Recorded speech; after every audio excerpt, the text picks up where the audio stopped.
last lecture for this class will begin with the Reagan administration in 1981 and continue up through the Obama years in 2017.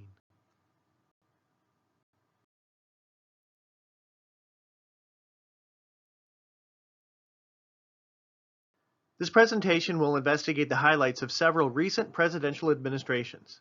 They include the presidencies of Ronald Reagan, George H.W. Bush, Bill Clinton, George W. Bush, and Barack Obama. What you might want to keep in the back of your mind is, which of these presidents do you think had the biggest impact on the United States in this era? We'll begin by exploring Ronald Reagan's presidency.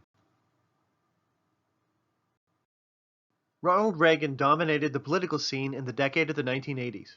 He was a familiar face to many Americans as he made over 50 movies during his acting career.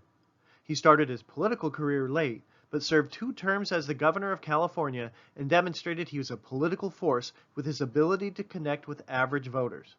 Kennedy may have been the first president to effectively use television to his advantage. Reagan, well, he became the great communicator. As a politician, he combined a blend of optimism and patriotism, which declared to many that the United States could overcome any obstacle. In 1980, Reagan and then-President Jimmy Carter engaged in a series of televised debates, and Reagan clearly came out the winner. At one point, he looked into the cameras and asked a simple question: "Are you better off now than you were 4 years ago?" Unfortunately for Carter, most Americans were not better off after his 4 years in office. As we see the map from the 1980 presidential election, Ronald Reagan won the presidency handily over Jimmy Carter.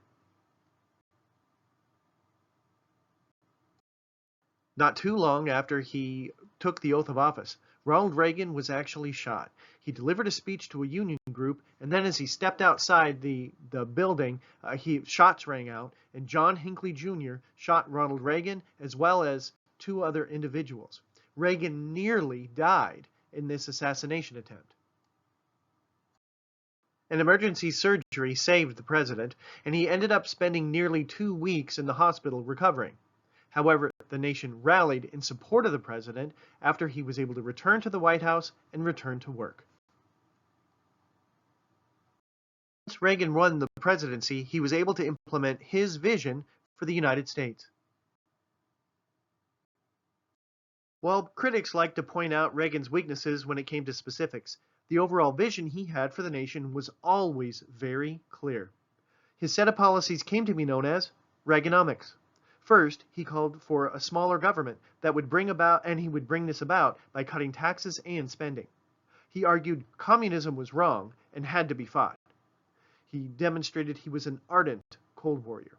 He also argued that if his policies were adopted, the United States economy would revive and the budgets would be balanced. Well, let's explore some of the reality of Reaganomics. First of all, we see one of the biggest tax cuts in American history as Congress reduced taxes by 25% over a period of 3 years. Over $400 billion in domestic spending was also cut for programs like school lunches, student loans, mass transit systems, and other areas. He also labeled the Soviet Union the evil empire, and defense spending nearly doubled by 1985. After a short recession, the overall economy did grow dramatically by 1983. Nixon and Carter had tried to curb inflation in the 1970s. Reagan and this policy, Reaganomics, really brought it under control. However, he claimed that this would bring about balanced budgets. Instead, the deficit skyrocketed and poverty increased in many urban areas.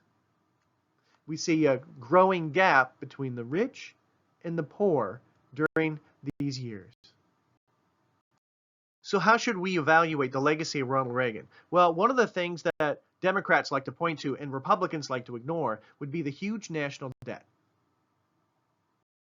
So these charts on the left identify tax rates over years and the national debt. The red arrows point to the really high taxes in the 1940s, 50s, 60s. Also, the red on the bottom, the red arrow points to the national debt, which was really low in the same era. Beginning in the Reagan years, what we see is a big tax cuts, and as the tax cuts were implemented, the deficit began to skyrocket. In the short run, these tax cuts did spark the economy, but in the long run, they added to the U.S. deficit. This was referred to often as trickle-down economics. If rich people at the top of the wage scale have tax cuts, they'll increase their spending, and this will trickle down to everyone else. While Democrats like to criticize Reagan for the national debt, one thing that they don't give him credit for would be the policies that he developed brought about an end to the Cold War, and he also made the world safer when he negotiated with the Soviet Union for a limit on the number of nuclear weapons that were in play. Reagan surprised many of his critics with the vision he developed during his second term dealing with foreign affairs. Seemingly against all odds, Reagan forged a close and cordial relationship with the leader of the Soviet Union. Shown here, his name was Mikhail Gorbachev.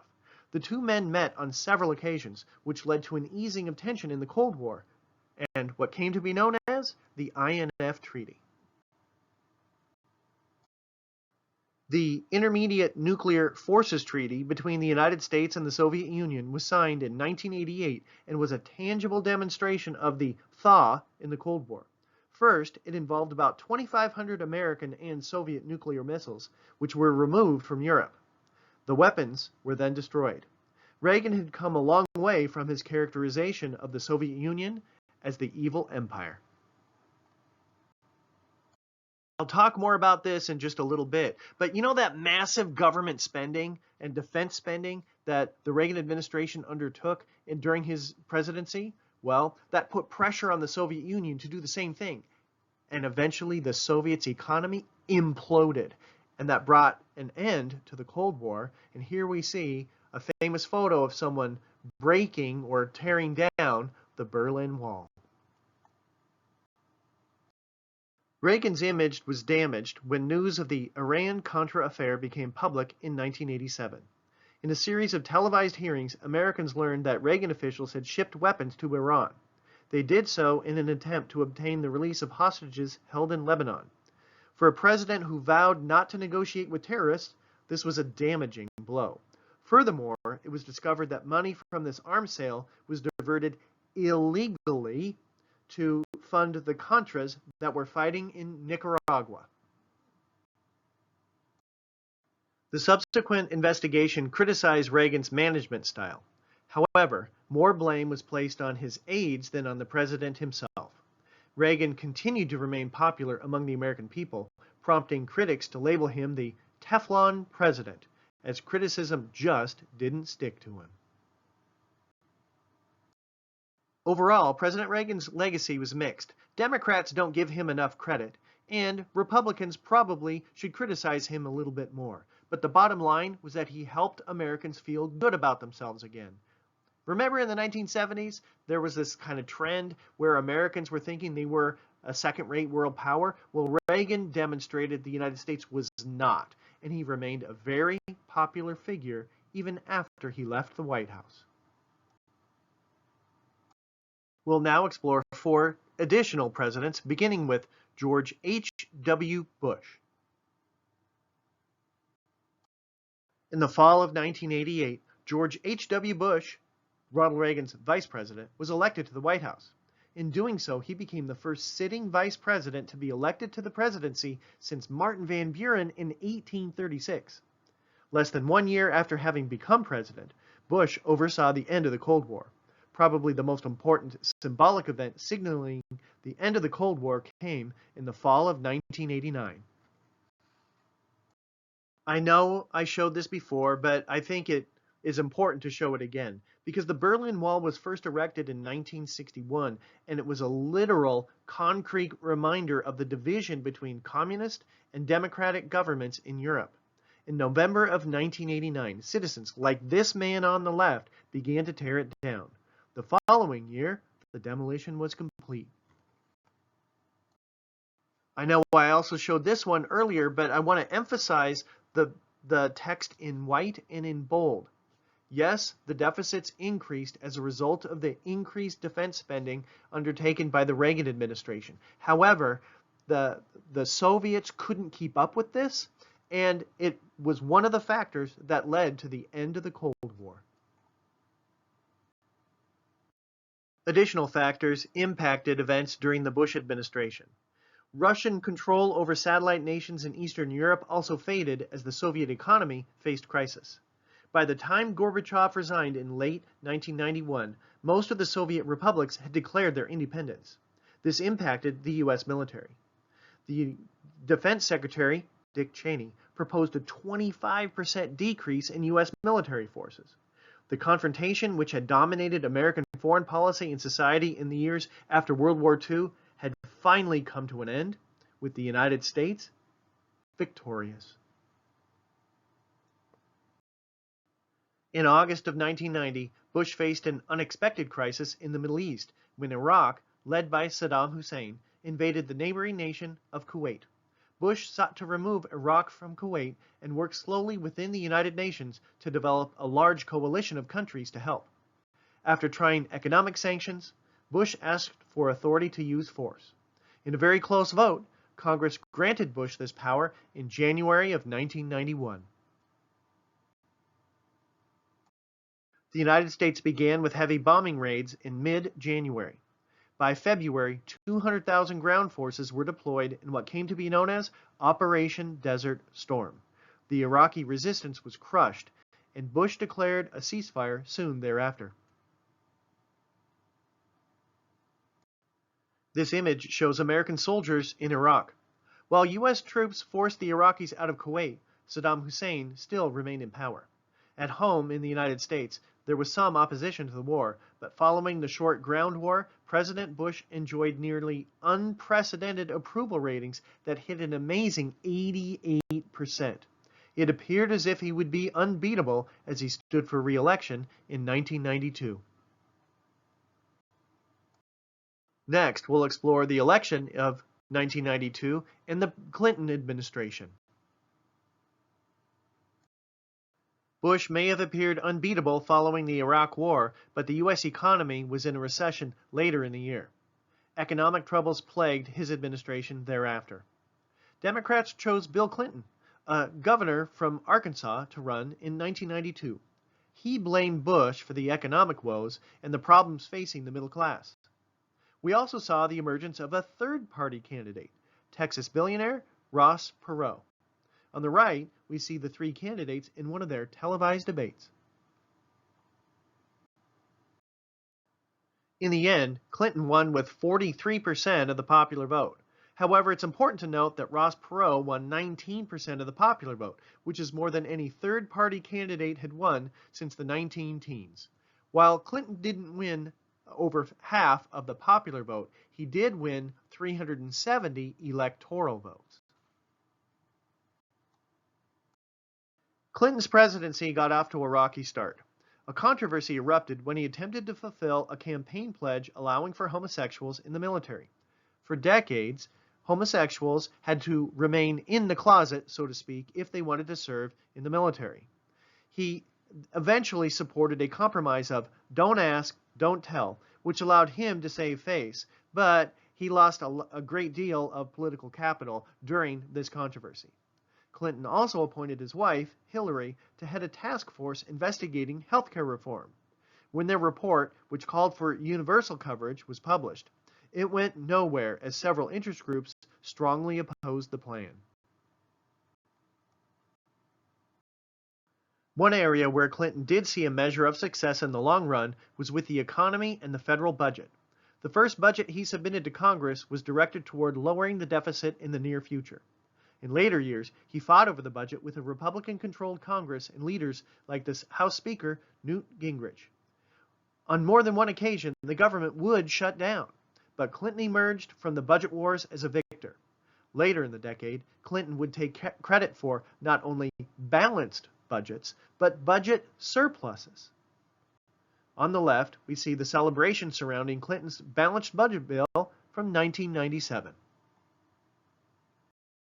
The U.S. economy was strong for most of the 1990s, as we can see from this figure outlining levels of unemployment. With a high of 7.5% in 1992, it fell to about 4% by 2000. The stock market also experienced tremendous growth. The Dow Jones Industrial Average was at 3,000 in 1991. 10 years later, in 2001, it hovered close to 12,000. The high-tech emphasis and dot-com revolution in California's Silicon Valley and Western Washington seemed to be the wave which would carry the United States into the next millennium. As we can see from this figure, gross domestic product increased steadily throughout the decade. While these figures show robust growth, there were still some holes in this new economy. As seen with this figure, one of the fastest growing sectors of the economy was the service industry, which included many low-paying, low-skilled jobs in retail stores and fast food restaurants. The job market increasingly called for workers with high levels of skill. Unfortunately, people born into poverty often did not have the resources to improve their education. Also, while the jobless rate of African Americans and Hispanics improved in the 1990s, they remained significantly higher than those rates for whites. Overall, the gap between the poor and wealthy in America that had grown in the previous decade continued to be in place. Next, I'd like to discuss some background to and the impact of the Monica Lewinsky scandal. For years, Clinton had been surrounded by reports of marital infidelity.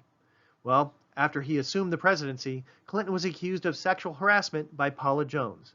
The harassment had taken place prior to the time that he was president, but this was still a big charge against a sitting president.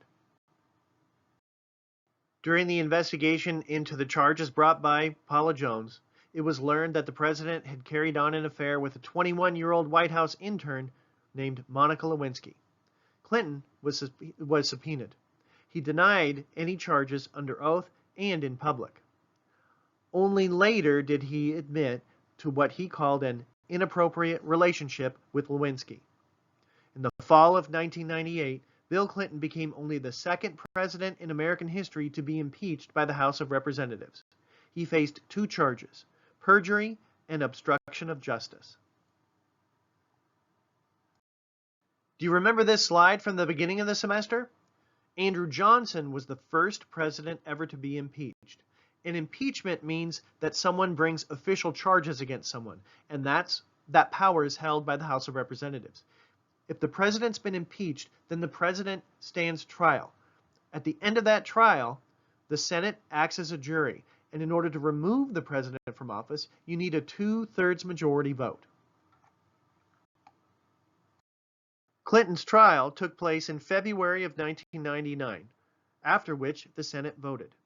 In the end, there was no 2/3 majority vote to remove Clinton from office, but his public image and political clout had suffered dramatically. So Bill Clinton was impeached, but he was not removed from office. So how do we evaluate Clinton and his legacy? Surprisingly, Clinton's approval ratings increased during the impeachment crisis.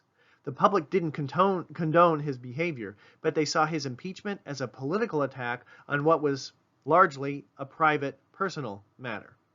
Many asked, what could have been? With the soaring economy, relative peace abroad, it seemed as if a missed opportunity would characterize Clinton's years in office. Unfortunately, the deep flaws in his own personal moral character ruined any chance of a major reform in Clinton's second term. Next, we'll explore the presidential election of 2000 and highlight aspects of George W. Bush's administration. The 2000 presidential election pitted Republican George Bush, who was the governor of Texas, versus Democrat Al Gore, the former senator and Clinton's vice president. Both were baby boomers, and each had come from powerful families. Bush's grandfather was a senator, and his father had been president. Gore's father had been a senator from Tennessee. The election proved to be one of the closest in American history, and it was uncertain who had won for several weeks. The day after the election, there was no clear winner in the Electoral College. The vote was very close in several states, but it appeared as if the results of the election would hinge on the key state of Florida. Several problems plagued voters in Florida. First, a confusing ballot in Palm Beach County seemed to lead several Gore voters to vote for Reform Party candidate Pat Buchanan by mistake. Poorly maintained punch card voting machines also led elections officials to throw out ballots in several counties, which included a high proportion of poor and African American voters. Gore sued to obtain a recount of those ballots. On the right, we see an elections official scrutinizing one of those partially punched ballots. When Florida's state Supreme Court allowed the recount to continue, Bush appealed to the United States Supreme Court. The results of their final appeal were announced in a 5-4 decision handed down on December 12th. Bush won the presidency as the Republican appointees generally supported Bush. The next day, Gore conceded. For the first time since the 1880s, one candidate had won the popular vote, in this case Gore, while the other had won in the Electoral College, George W. Bush. Bush had some early successes following his electoral victory in 2000. This was seen with the passage of his education plan entitled No Child Left Behind. Also, he was able to get Congress to pass large tax cuts in 2001. We'll explore those in more detail next. No Child Left Behind was the Bush administration's goal to try to improve K-12 education nationally. The focus was on standardized testing. Ideally, what would happen is that in the 4th grade and in the 8th grade and in other grades, if necessary, all students would take standardized tests. Then schools would receive funding based upon the results of those tests. Critics charged that teachers would teach to the test, and there was a lack of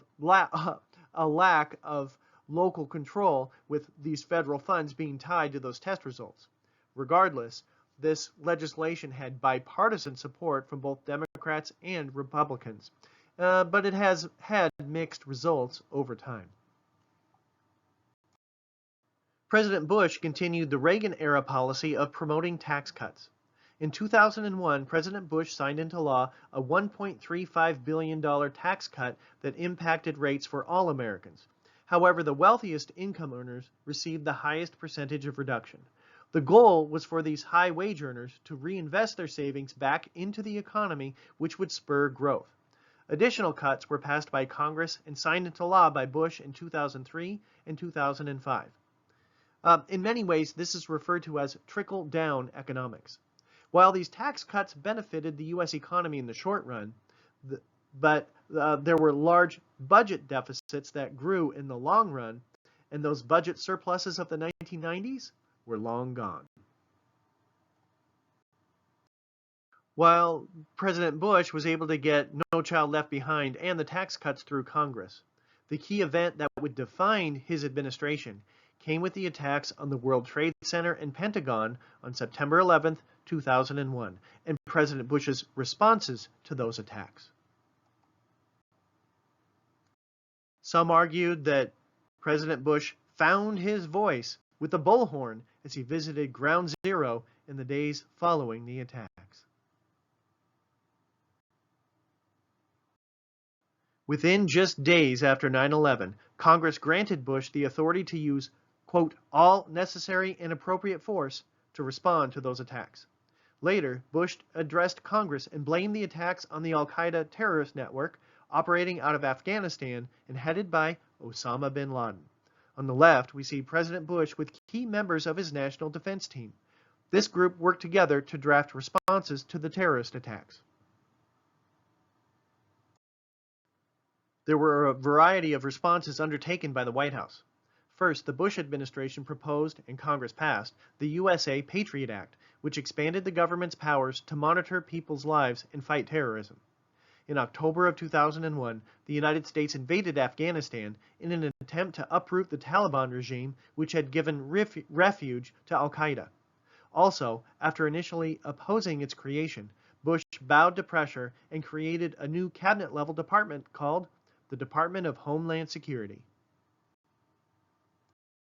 In his State of the Union address, President Bush labeled Iraq, Iran, and North Korea as the axis of evil in the world. He further argued Saddam Hussein posed an additional threat to world peace and that the Iraqi leader had access to weapons of mass destruction. The United Nations imposed economic sanctions and called for the return of inspectors, but did not authorize force against Iraq. Following Hussein's resistance to the inspectors, Bush sought and received the authority from Congress to invade Iraq. In March of 2003, more than 100,000 troops and an additional 10,000 troops from Great Britain invaded Iraq. The capital of Baghdad fell in April. Later that year, in December, Saddam Hussein was captured by U.S. forces. Although President Bush had previously declared an end to major combat operations in Iraq, conditions worsened by 2004. By September of that year, bombings, kidnappings, and highway explosions occurred on a daily basis, and the American death toll increased as the United States headed toward another presidential election. Toward the end of the Bush administration, the nation experienced a financial crisis. Beginning in early 2007, the stock market began to fluctuate significantly. One of the major problems involved the real estate industry. Low interest loans and loosened regulations had led to a real estate boom in the United States since the 1990s. But boom turned to bust as banks made several risky loans, and borrowers were unable to keep up with their payments, and banks found themselves overextended. Several major banks threatened to go bust. The stock market plummeted. Unemployment skyrocketed, and the nation experienced its worst economic crisis since the Great Depression. While Congress passed a series of legislation to help consumers, a great deal of funds were allocated to bail out the financial industry.